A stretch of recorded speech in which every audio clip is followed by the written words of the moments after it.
Olá, gente. É bom estar novamente com você aqui no Evidência com Sheila Queiroz. Hoje vamos falar com o médico infectologista, ex-diretor do Hospital Regional Darcy Vargas, no Rio de Janeiro, cursou medicina de montanha na Espanha e ele que está dando muitas entrevistas, né? Ele está no auge agora porque a especialização dele está sendo muito requisitada por todos os veículos de comunicação. Nós vamos falar com o Dr. Emerson dos Santos Luz, infectologista, que vai nos falar um pouquinho em que posição da curva nós nos encontramos nessa pandemia do novo coronavírus. Dr. Emerson, é um prazer recebê-lo aqui no Evidência com Sheila Queiroz. É um prazer estar participando. O convite, aceitei o convite na hora, acho muito importante ter essa oportunidade de orientar a população, de levar um pouquinho de informação a mais para as pessoas, com tanta desinformação rodando por aí, né? Tantas pessoas sempre me perguntam, muitas pessoas perguntam, estamos no pico? Quando será o pico? Tem até piadinhas, né? Faltam 14 dias para mais 14 dias para o pico, aquelas piadas, né? Uhum. Acabam virando meme. Nós estamos num platô agora, que a grande maioria dos autores e dos pesquisadores consideram o pico e platô como equivalentes, onde situação na qual o aumento ele ocorre em média 15%, não pode passar de 15% de diferença em números de novos casos. E nós estamos vivendo isso com uma tendência a decaimento dessa curva. E alguns números vão nos mostrar isso. Mas ainda tem muitos infectados por dia, ainda tem muitos óbitos, sim, temos ainda, mas eu acho que nós estamos caminhando agora para digamos assim, para um caminho de solução e de resolução, que não será imediata. Ainda vai demorar um pouquinho, mas estamos indo por esse caminho. O senhor acredita que esse tempo é quanto? Aproximadamente mais 6 meses, pelo menos? É muito difícil fazer essas predições, se serão 6 meses ou pelo menos até o ano que vem. Muitas pessoas apostam até o início do ano que vem, quando provavelmente nós teremos acesso à vacinação. Mas um número que mostra realmente esse caminho que nós estamos seguindo é o conhecido R0, que é aquele índice de como uma pessoa ela vai infectar as outras, quantas pessoas ela infecta. Então, hoje nós estamos com 0,98, menos de 1. Então, vamos arredondar para 1. Uma pessoa infectada, ela vai passar para outra pessoa. E no início da pandemia, quando estávamos no auge, aqui em março, abril, as pessoas lembram muito bem que era 1 para 3. E isso dava um número muito elevado se nada fosse feito naquela época de isolamento e distanciamento. O isolamento foi uma realidade lá e realmente teve sua indicação, mas hoje com esse R0 por 1, de uma pessoa passando para outra, indica que realmente está decaindo essa disseminação da doença. E o impacto maior qual será? Como nós temos nós infectamos uma pessoa só quando estamos infectados, está mais baixo o nível agora da tal da imunidade de rebanho, que é aquela imunidade que era calculada lá no início da pandemia em 60%. Quando chegasse 60% da população infectada, o vírus ele diminuiria muito essa propagação, porque é mais difícil achar outra pessoa suscetível. É muito mais fácil achar alguém que já teve hoje. Eu encontro as pessoas falando, eu já tive, eu também já tive. Sim. Mesmo pessoas que não trabalham em saúde. E com isso nós agora estamos muito mais perto dessa imunidade de rebanho, porque o R0 está por volta de 1.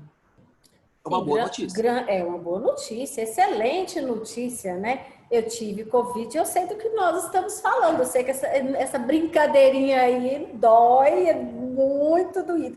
Esse vírus é muito traiçoeiro, né, doutor? Ele é muito rápido. Ele age muito rápido no organismo, debilita a pessoa rapidamente. Eu vou te falar, viu? Eu vi a morte de perto. Amém. Graças a Deus estou aqui. Doutor, agora me fala uma coisa. A reinfecção ela é real ou ela é mito? Vamos lá. Vamos pensar no Brasil, que tem mais de 1 milhão de infectados, né?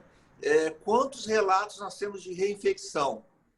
3 ou 4, talvez. O resto vira, né, lenda urbana, as pessoas falando que uma pessoa teve e depois teve novamente. Então, é um número que não é significativo perto da quantidade de pessoas infectadas que tiveram contato com a doença e que agora estão recuperados. Vamos pensar nos recuperados também. Então, nós temos que pensar que reinfecção não é regra. Se aconteceu, é uma exceção. E, para isso, nós temos que mudar alguns protocolos. Por exemplo, se uma pessoa que tem uma evidência que foi reinfectada e nós não sabemos, o ideal era ter o vírus que foi isolado no primeiro exame, para eu comparar com esse que foi detectado agora, no último exame, para saber se realmente foram 2 vírus diferentes, uma cepa diferente da outra, se houve alguma mutação nesse vírus. Então, não há evidências científicas hoje de que há reinfecção. A gente não pode eliminar por completo, mas também não é regra.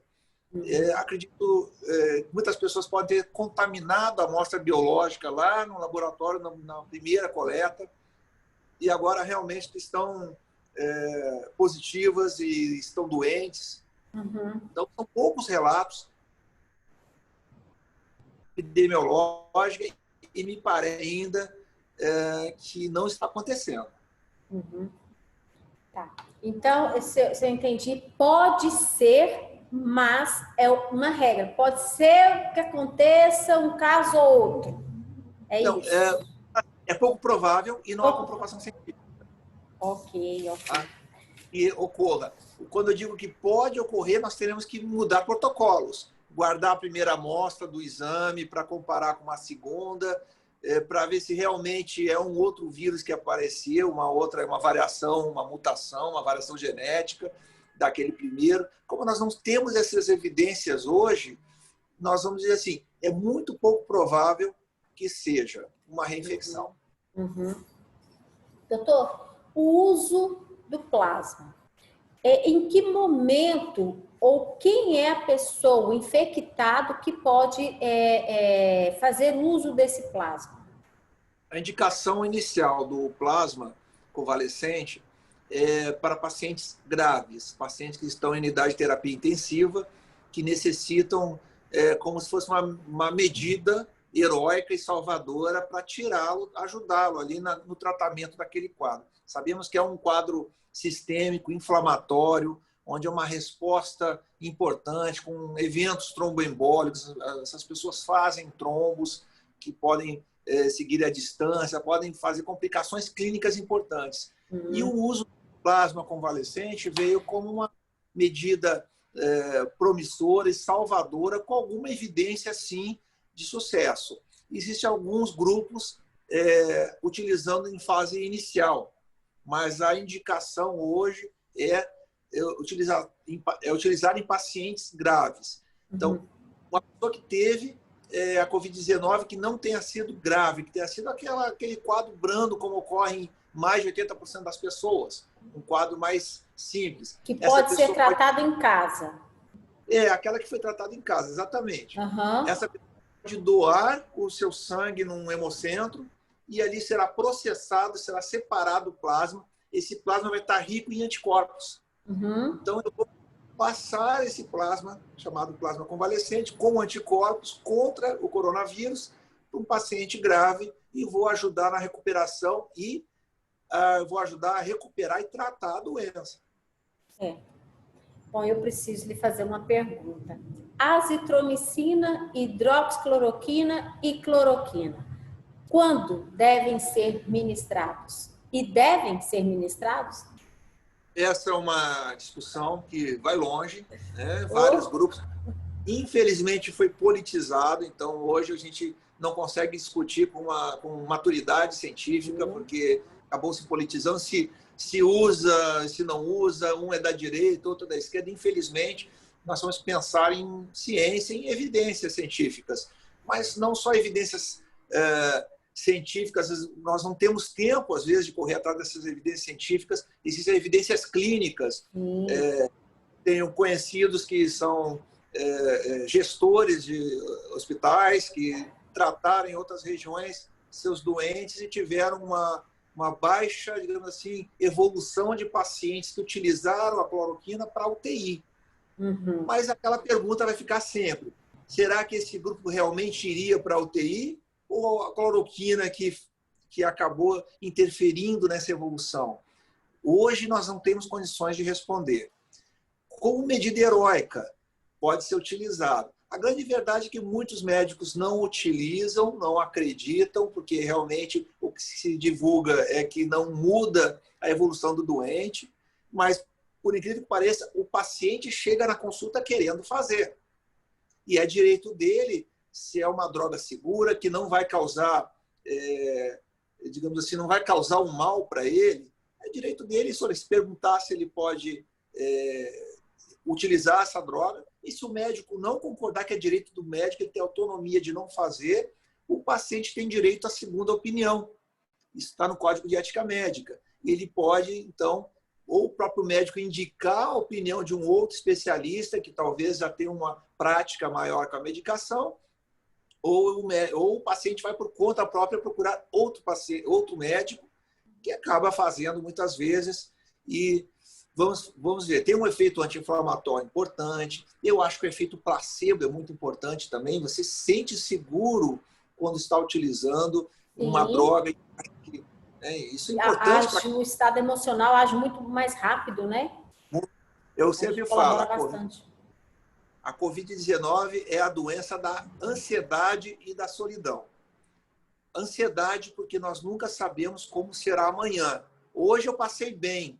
Será que é amanhã que eu vou entrar em insuficiência respiratória? Será que é amanhã que eu vou para o tubo? Então, são 14, 15 dias com essa ansiedade louca. Solidão total e absoluta. Exato. E a solidão é total. Você não sai, não se relaciona, não fala com ninguém. Se você está hospitalizado, quem vai lhe atender? Pessoas utilizando roupa de astronauta, capacetes, viseiras, máscaras, luvas, roupões, macacões. Então, uma distância muito grande entre o paciente e o profissional de saúde fisicamente, tá? Essa distância. O senhor já tinha vivenciado um momento de uma doença tão fria como essa? É muito fria, ela afasta a pessoa, uma ruptura na vida da pessoa de repente, e ela se sente totalmente sozinha, totalmente isolada e debilitada, totalmente debilitada e isolada. Existe sempre uma questão do doente, ele tem uma certa regressão emocional, se sentir realmente carente e precisando da atenção do médico, da equipe, isso acontece. Eu tenho uma experiência já significativa em desastres, já atuei em áreas de terremoto, já em áreas de deslizamento, já atuei em regiões inóspitas, na Amazônia, na América Central, países, já trabalhei ali, alguns países bem pobres, população da Nicarágua, El Salvador. Então, tem uma experiência interessante em desastres no Brasil e no exterior. Né? Mas uma situação como uma pandemia como essa, eu não tinha vivido, é uma coisa muito diferente. No começo, até eu lembro que eu olhava as notícias e dizia, você está lá na China, a China, eu acho que vai tomar as medidas, não, o negócio não chegará aqui. E chegou, foi muito rápido. Hoje a globalização é quase impossível conter essa disseminação. Nunca tinha visto essa situação, mas infelizmente a minha posição sempre vai ser essa. Vou tentar fazer o melhor pelo paciente e tentar despolitizar a questão do tratamento e digamos assim, do suporte ao paciente. Isso é essencial. O paciente ele precisa sentir... o tratamento tem que ser humanizado. Não tem como eu fazer um tratamento totalmente de cartilha ou de protocolo. Você está na verdade, a medicina não explica ainda o Covid, né? Não tem um protocolo correto. Olha, eu tenho trabalhado com isso desde o início de tudo. Eu tenho trabalhado em enfermarias, em consultório, em pacientes graves que evoluíram. Eu tenho trabalhado com a Covid-19. E o que mais me chamou a atenção no final agora, aqui nessa fase que nós vivemos de platô, é a gama de sintomas que antes não eram relacionados à Covid-19 e hoje estão relacionadas. São sintomas mais variados. Eu costumo dizer que esses dias eu errei o diagnóstico, né? Não é vergonha falar isso. Mas a paciente estava com uma dor articular em membros superiores, no cotovelo, e uma cefaleia. Eu disse, isso não é Covid, isso deve ser dengue. Mas conversando ali, acabou fazendo o exame PCR e deu positivo. E eu, até hoje eu fico com a paciente falando, você me fez errar um diagnóstico. Foi erro. Né? Mas é tão grande essa gama de manifestações clínicas hoje. Né? Eu tenho uma conhecida jornalista que uma paciente, né, também, que na redação tinham 10 integrantes, todos foram infectados e cada um com uma manifestação completamente diferente um do outro. Isso é uma coisa que hoje chama atenção. Deixa eu te falar com uma paciente, entrevistadora, mas paciente, existem vários sintomas do Covid que os médicos realmente não conseguem detectar, que foram detectados. Eu detectei não pelos sintomas, mas alguns sintomas, mas outros que eles falavam, não, mas isso não pode ser Covid, isso não é Covid, isso não é. Aí quando eu senti a dor de cabeça, moleza no corpo, então isso é Covid. Agora, tem sintomas, né, fortíssimos, só que tem sequelas também. Como é que vocês estão, a Sociedade Médica já está lidando com esses vocês chamam de curados? Já saíram do Covid, mas ficaram sequelados? A sequela a gente também costuma falar que não é uma regra também. Algumas pessoas apresentam algumas sequelas. A que eu mais vivencio é uma fadiga, um cansaço, e às vezes eu recomendo uma fisioterapia respiratória, uma volta gradual às atividades físicas para tentar recuperar a sua performance ali o mais rápido possível. A fisioterapia respiratória tem tido uma boa resposta. Existem alguns relatos de cefaleia crônica depois, mas que depois vai também se resolvendo. Então, a sequela, aquela dor permanente... nas juntas também, dor articulações. Sim, algumas ficam, além da fadiga, com uma artralgia, uma dor nas juntas, digamos assim, né? E reclamam, mas essas pessoas vão recuperando aos pouquinhos, coisa de semanas ali, já estão totalmente recuperadas. Eu não tenho visto sequelas permanentes. Uhum. Né? Tem relatos internacionais de pessoas que ficaram com algumas alterações, mas eu não tenho visto isso na prática aqui. Uhum. Ótimo. Doutor, eu quero te agradecer imensamente pela sua participação aqui no nosso canal Evidência com Sheila Queiroz. Nós vamos também pegar esse programa, convertê-lo para uma matéria no nosso portal Evidência Notícias, também nas nossas redes sociais, no Face, Instagram. Foi muito bom estar conversando com o senhor e nós vamos estar chamando o senhor outras vezes para falar um pouquinho mais sobre Covid-19, né? Podemos fazer isso depois? Claro, claro. Sim, eu estarei sempre à disposição. Como eu disse, é um prazer estar participando. Gosto de estar orientando sempre a população. É muita desinformação rodando por aí. E, assim, deixar aquele recado final, né? Não tem profilaxia medicamentosa, não é reconhecida. Nós estamos tentando achar uma profilaxia por vacina, uma imunoprofilaxia, que é a vacina que está em desenvolvimento. Tem várias pesquisas, hoje no Brasil tem várias acontecendo também, que a melhor medida hoje para essa volta às atividades, o novo normal, como dizem, é a máscara, é o distanciamento, evitar aglomerações e higienização das mãos. Isso não pode faltar. Né? Muitas pessoas elas estão tomando alguns medicamentos achando que estarão protegidas do coronavírus, e quando isso não tem comprovação científica alguma que esses medicamentos vão prevenir. E, ao contrário, pode ter uma sensação de falsa segurança e as pessoas vão se expor mais. A melhor prevenção que tem hoje é máscara, higienização das mãos e o distanciamento ainda, evitando aglomeração e contato. Ok, doutor Emerson. Então fica aí para todos nós, né, essa recomendação: máscara, higienização das mãos com álcool gel, que a gente toma banho de álcool gel o dia inteiro, né, doutor? Mas Mas é tá bom. melhor assim, é muito melhor assim.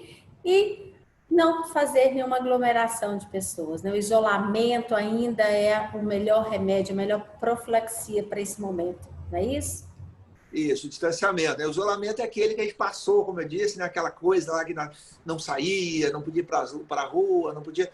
Hoje a gente está trabalhando em volta de atividades, mas mantendo o distanciamento, sem toque, né? Ok. Sem ficar a menos de 2 metros, sem ter toque pessoal, sempre máscara e higienização. Melhor Ok. forma. Doutor Emerson, um abraço para o senhor. Muito obrigada pela sua participação aqui no Evidência com Sheila Queiroz. E você que está nos acompanhando aqui no nosso canal, também quero te fazer um convite. Vá no nosso portal Evidência e Notícias e fique informado, porque tudo que acontece é notícia. Está no Evidência e Notícias. Nós voltamos amanhã com mais evidência para você. Um abraço.